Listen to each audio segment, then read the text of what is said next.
We begin in the Midwest this morning, where millions of Americans are under the grip of heavy snow, rain, and high winds. Parts of the plains and upper Midwest are bracing for more than 2 feet of snow and 50-mile-an-hour winds in the middle of April. The storm is expected to last through the week. Our region received its share of treacherous spring travel Wednesday. A close call caught on camera serves as a reminder to us all to slow down in bad driving conditions.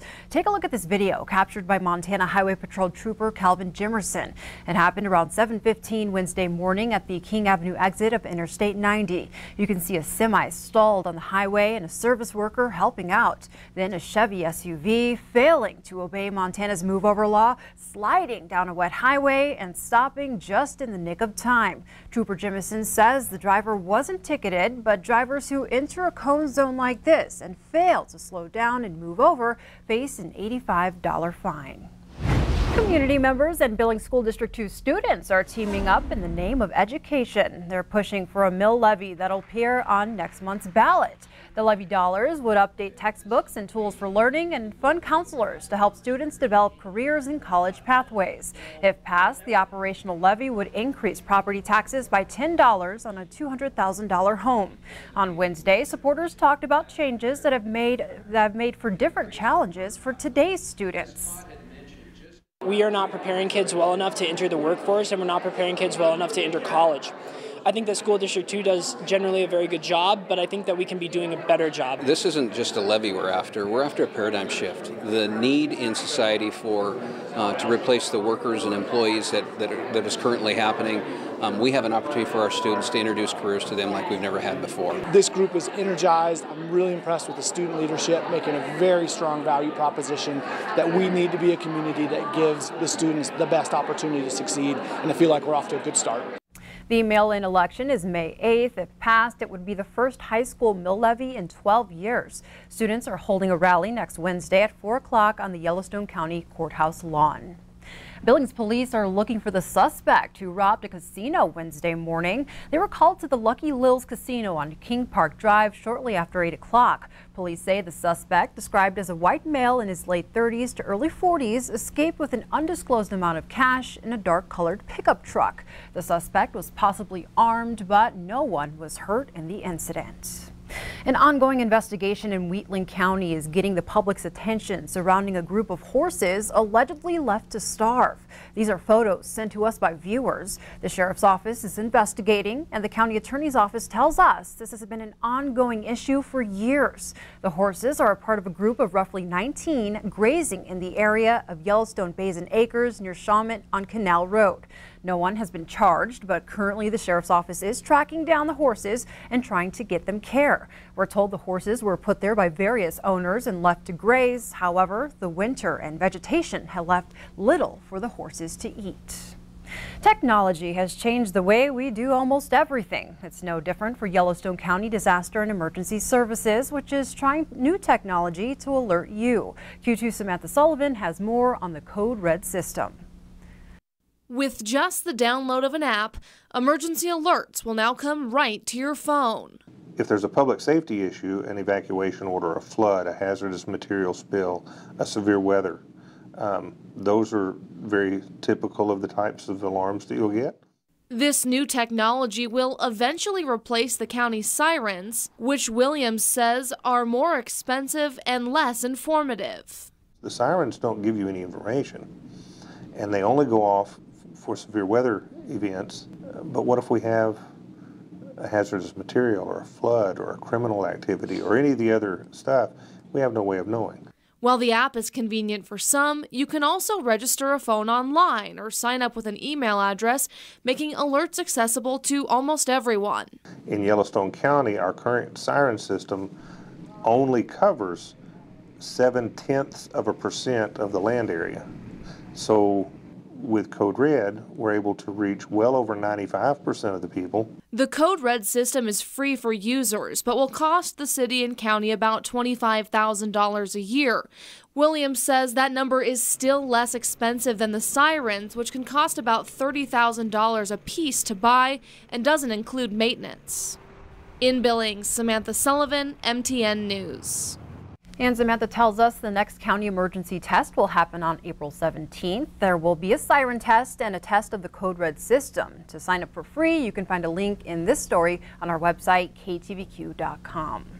The latest executive orders signed by President Trump on Wednesday in Texas could get oil moving through the country and across borders at a faster pace. The two orders make it easier for the oil and gas industry to build pipelines and other infrastructure. This also gives the president sole authority to approve cross-border pipelines such as the Keystone XL.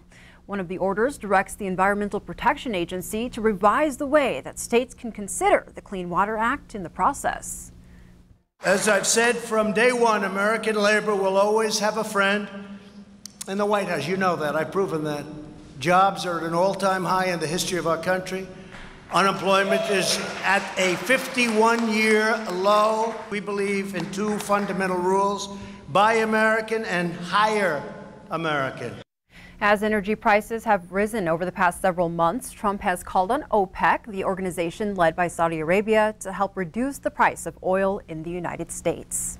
Now we go to Helena, where Montana lawmakers delayed action on two of the biggest bills at the 2019 legislature today: Medicaid expansion and the so-called Save Colstrip bill. And those delays are probably not a coincidence. As MTM's chief political reporter Mike Dennison reports, these bills are becoming part of final negotiations on how to wrap up the session. The bill to continue Medicaid expansion had been scheduled for a debate and vote on the Senate floor Wednesday, one of its final steps before heading to the governor's desk. But as the floor session began, GOP leaders announced that the bill had been pulled and the debate rescheduled for Thursday. In the House, a committee also had planned to vote Wednesday afternoon on the Colstrip bill, but that action has been delayed until Friday. GOP leaders and lawmakers cited many reasons for delaying the Medicaid vote, such as waiting for more amendments or for a new summary of the bill's finances. But Republican Senator Dwayne Ankney of Colstrip confirmed to reporters that another reason is concern over whether Governor Bullock, a Democrat, will accept the Colstrip bill, which has been strongly criticized by many Democrats. The Colstrip measure, Senate Bill 331, is meant to encourage Northwestern Energy to buy more of the Colstrip 4 power plant and prolong the plant's life. It does so by guaranteeing that Northwestern can collect up to $75 million from ratepayers over the next 10 years for capital expense at the plant. MTN News asked Bullock Wednesday whether he could support the bill in its current form. I would say that continue to have skepticism that 331 in its current form is really a good deal for Montana. But Ankney told MTN News that he spoke with the governor's office earlier Wednesday, and amendments to 331 may be in the works to make it more acceptable to the governor. Other Republican senators, however, said they still expect the Medicaid vote to be close on Thursday. Some Republicans whose votes are needed to pass it are unhappy about a variety of issues still unresolved at the session. Bullock, of course, is a big supporter of Medicaid expansion and has made its passage a top priority. The $700 million a year program provides health coverage to 95,000 low-income Montanans.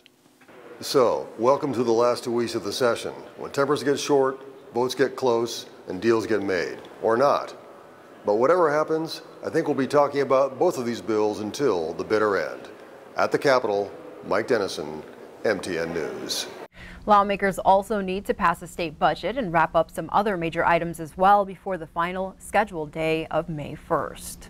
The biggest show in rodeo is back in Billings this weekend as the PBR returns for its longest consecutive tour stop. This marks 24 straight years that the #1 division has come to the Magic City. Flint Rasmussen has been around for most of them. The PBR entertainer always loves coming back to his home state, even though it puts the most pressure on him from thousands of friends in the audience. But many of them wouldn't be there without him.